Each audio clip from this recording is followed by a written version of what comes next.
1001 बातें नहीं आती। जैसे लोग प्रातःकाल उठते ही बालों पर छुरा क्यों चलाते हैं? क्या पुरुषों में भी इतनी नजाकत आ गई है कि बालों का बोझ उनसे नहीं संभलता? एक साथ ही सभी पढ़े लिखे आदमियों की आंखें क्यों इतनी कमज़ोर हो गई हैं? दिमाग की कमजोरी ही इसका कारण है या और कुछ? लोग किताबों के पीछे क्यों इतना हैरान होते हैं? इत्यादि। लेकिन इस समय मुझे इन बातों से मतलब नहीं। मेरे मन में एक नया प्रश्न उठ रहा है, उसका जवाब मुझे कोई नहीं देता। प्रश्न यह है कि सभ्य कौन है और असभ्य कौन? सभ्यता के लक्षण क्या हैं? सरसरी नज़र से देखिए तो इससे ज़्यादा आसान और कोई सवाल ही ना होगा। बच्चा बच्चा इसका समाधान कर सकता है, लेकिन ज़रा गौर से देखिए तो प्रश्न इतना आसान नहीं जान पड़ता। अगर कोट पतलून पहनना, टाई हैट कॉलर लगाना, मेज़ पर बैठकर खाना खाना, दिन में 13 बार कोको या चाय पीना और सिगार पीते हुए चलना सभ्यता है, तो उन गोरों को भी सभ्य कहना पड़ेगा जो सड़क पर शाम को कभी कभी टहलते नजर आते हैं, शराब के नशे से आंखें सुर्ख, पैर लड़खड़ाए हुए, रास्ता चलने वाले को अनायास छोड़ने की धुन। क्या उन गोरों को सभ्य कहा जा सकता है? कभी नहीं। तो यह सिद्ध हुआ कि सभ्यता कोई और ही चीज़ है। उसका देह से इतना संबंध नहीं जितना मन से है। मेरे इन गिने चुने मित्रों में एक राय रतन किशोर भी है। वह बहुत ही सहृदय, बहुत ही उदार, बहुत अधिक शिक्षित और एक बड़े ओहदेदार है। बहुत अच्छा वेतन पाने पर भी उनकी आमदनी खर्च के लिए काफ़ी नहीं होती। 1/4 वेतन तो बंगले की ही भेंट चढ़ जाता है। इसलिए वह बहुधा चिंतित रहते हैं, यहाँ तक कि इसके लिए हर साल बजट की किसी दूसरी मद से रुपया निकालने पड़ते हैं। उनके अफसर कहते हैं, इतने दौरे क्यों करते हो? तो जवाब देते हैं, इस जिले का काम ही ऐसा है कि जब तक खूब दौरे ना किए जाएं, रियायता शांत नहीं रह सकती। लेकिन मज़ा तो यह है कि राय साहब उतने दौरे वास्तव में नहीं करते जितने कि अपने रोजनामचे में लिखते हैं। उनके पराग शहर से 50 मील पर होते हैं। खेमे वहाँ गड़े रहते हैं, कैंप के अमले वहाँ पड़े रहते हैं और राय साहब घर पर मित्रों के साथ गपशप करते रहते हैं। पर किसी की मजाल है कि राय साहब की नेक नियति पर संदेह कर सके? उनके सभी पुरुष होने में किसी को शंका नहीं हो सकती। एक दिन मैं उनसे मिलने गया। उस समय वह अपने घसियारे दमड़ी को डांट रहे थे। दमड़ी रात दिन का नौकर था, लेकिन घर रोटी खाने जाया करता था। उसका घर थोड़ी ही दूर पर एक गांव में था। कल रात को किसी कारण से यहाँ ना आ सका, इसलिए डांट पड़ रही थी।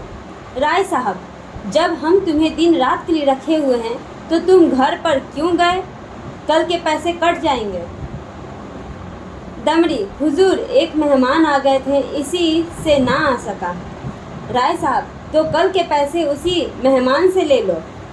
दमड़ी, सरकार, अब कभी ऐसी खता ना होगी। राय साहब, बकबक मत करो। दमड़ी, हुजूर। राय साहब, 2 रुपये जुर्माना। दमड़ी रोता हुआ चला गया। रोजा बख्शाने आया था, नमाज गले पड़ गई।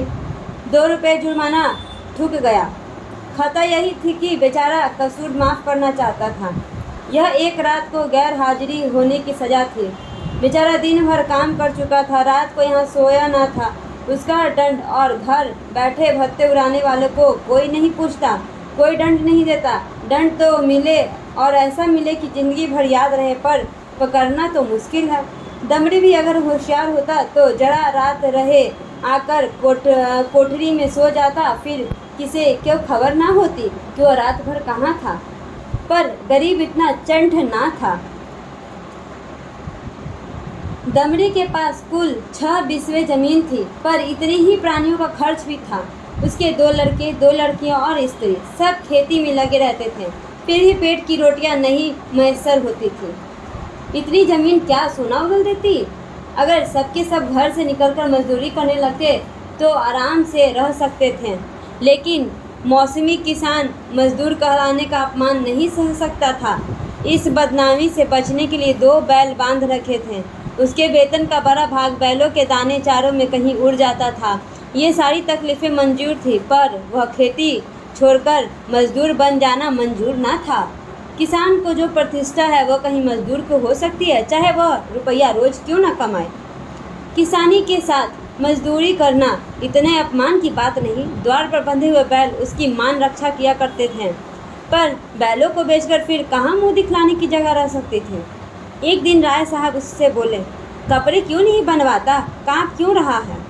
दमड़ी, सरकार, पेट की रोटी तो पूरी नहीं पड़ती, कपड़े कहाँ से बनवाऊं? राय साहब, बैलों को बेच क्यों नहीं डालता? सैकड़ों बार समझा चुका हूँ, लेकिन न जाने क्यों इतनी मोटी सी बात तेरी समझ नहीं आती। दमड़ी, सरकार, बिरादरी में कहीं मुंह दिखाने लायक न रहूँगा, लड़की की सगाई न हो पाएगी, टाट बाहर कर दिया जाऊँगा। राय साहब, इन्हीं हिमाकतों से तुम लोगों की यह दुर्गति हो रही है। ऐसे आदमियों पर दया करना भी पाप है। मेरी तरह फिरक कर क्यों मुंशी जी? इस पागलपन का भी कोई इलाज है? जारो मर रहे हैं, पर दरवाजे पर बैल जरूर बांधेंगे। दमड़ी, जनाब, यह तो अपनी अपनी समझ है। राय साहब, ऐसी समझ को दूर से सलाम कीजिए। मेरे यहाँ कई पुश्तों से जन्माष्टमी का उत्सव मनाया जा रहा था। कई हजार रुपये पर पानी फिर जाता था, गाना होता था, दावतें होती थी, रिश्तेदारों को न्योते जाते थे, गरीबों को कपड़े बांटे जाते थे। वलीद साहब के बाद पहले ही साल से मैंने उसका बंद कर दिया। फ़ायदा क्या? मुफ्त के 4-5 हज़ार की चपत पड़ती थी। सारे कस्बे में बावेला मचा, आवाज़ें कसी गई, किसी ने नास्तिक कहा, किसी ने ईसाई बनाए, लेकिन यहाँ इन बातों की क्या परवाह। आखिर थोड़े ही दिनों में सारा कोलाहल शांत हो गया। अजी बड़ी दिल लगी थी।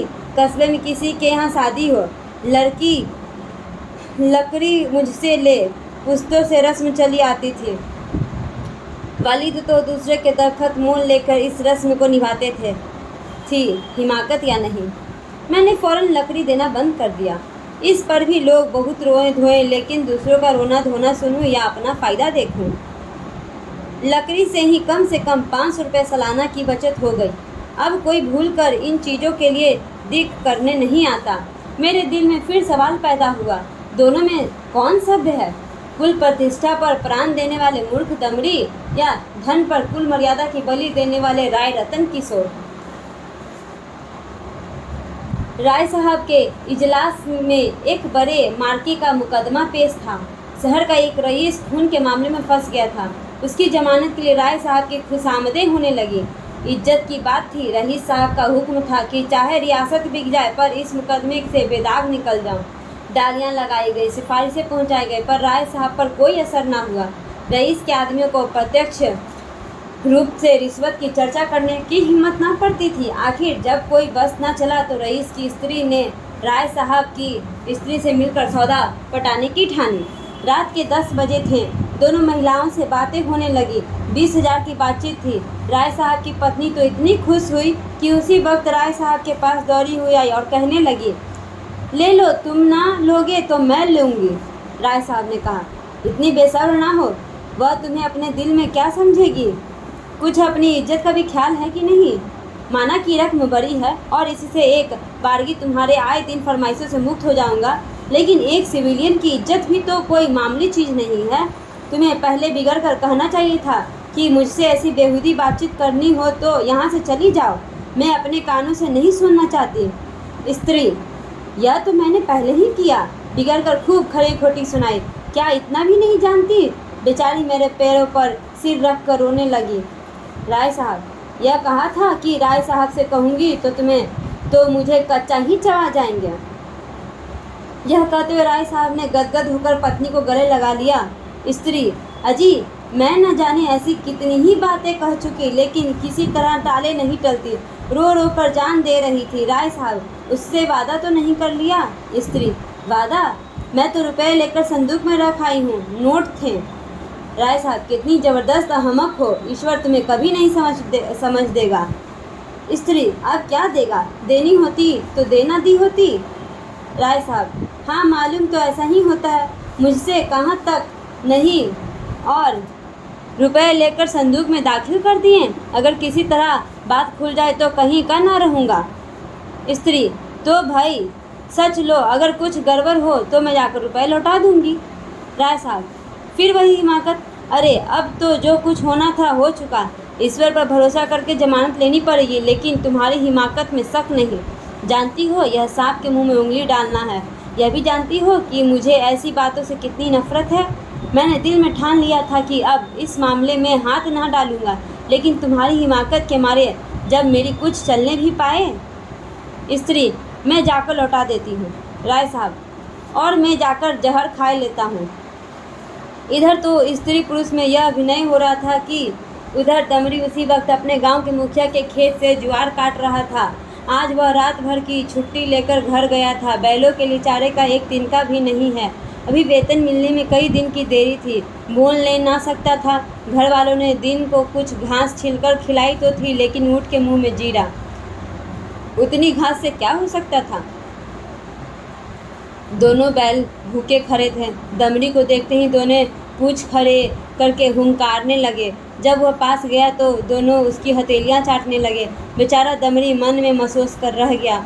सोचा इस वक्त तो कुछ नहीं हो सकता, सवेरे किसी से कुछ उधार लेकर चारा लाऊंगा। लेकिन जब 11 बजे रात उसकी आंखें खुली तो देखा कि दोनों बैल अभी तक नाद पर खड़े हैं। चांदनी रात थी। दमड़ी को जान पड़ा कि दोनों उसकी ओर अपेक्षा और याचना की दृष्टि से देख रहे हैं। उनकी क्षुधा वेदना देखकर उसकी आंखें सजल हो आईं। किसान को अपने बैल अपने लड़के की तरह प्यारे होते हैं। वह उन्हें पशु नहीं, अपना मित्र और सहायक समझता है। बैलों को भूखे खड़े देखकर नींद आंखों से भाग गई। कुछ सोचता हुआ उठा, हंसियाँ निकाली और चारे की फिक्र में चला। गांव के बाहर बाजरे ज्वार के खेत खड़े थे। दमड़ी के हाथ कांपने लगे, लेकिन बैलों की याद ने उसे उत्तेजित कर दिया। चाहता तो कई बोझ काट सकता था, लेकिन वह चोरी करते हुए भी चोर न था। उसने केवल उतना ही चारा काटा जितना बैलों को रात भर के लिए काफ़ी हो। सोचा अगर किसी ने देख भी लिया तो कह दूंगा कि बैल भूखे इसलिए काट लिया। उसे विश्वास था कि थोड़े से चारे के लिए कोई मुझे पकड़ नहीं सकता। मैं उसे बेचने के लिए तो काट नहीं रहा हूँ। फिर ऐसी निर्दय कौन होगा जो मुझे पकड़ ले। बहुत करेगा तो दाम लेगा अपना। उसने बहुत सोचा। चारे का थोड़ा होना ही उसे चोरी के अपराध से बचाने को काफ़ी था। चोर उतना काटता जितना उसे उठ सकता। उससे किसी के फायदे और नुकसान से क्या मतलब।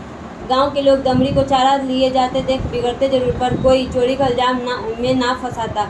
लेकिन संयोग से हल्के के थाने का सिपाही उधर जा निकला। वह पड़ोस के एक बनिए के यहाँ जुआ खेलने की खबर पाकर कुछ ऐंठने की ठोर में आया था।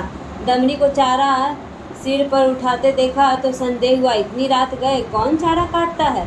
हो ना हो कोई चोरी से काट रहा है। डांट कर बोला, कौन चारा लिए जाता है, खड़ा रह। दमड़ी ने चौंक कर पीछे देखा तो पुलिस का सिपाही हाथ पांव फूल गए। कांपते हुए बोला, हुजूर थोड़े से ही काटा है, देख लीजिए। सिपाही, थोड़ा काटा है ज़्यादा? चोरी तो चोरी होती है। खेत किसका है? दमड़ी, बलदेव महतो का। सिपाही ने समझा था शिकार फंसा, इससे कुछ हटूंगा, लेकिन वह क्या रखा था। पकड़ कर गांव में लाया और जब वहां भी कुछ हत्ते न चढ़ा दिखाई दिया तो थाने ले गया। थानेदार ने चालान कर दिया। मुकदमा राय साहब के ही इजलास में पेश हुआ।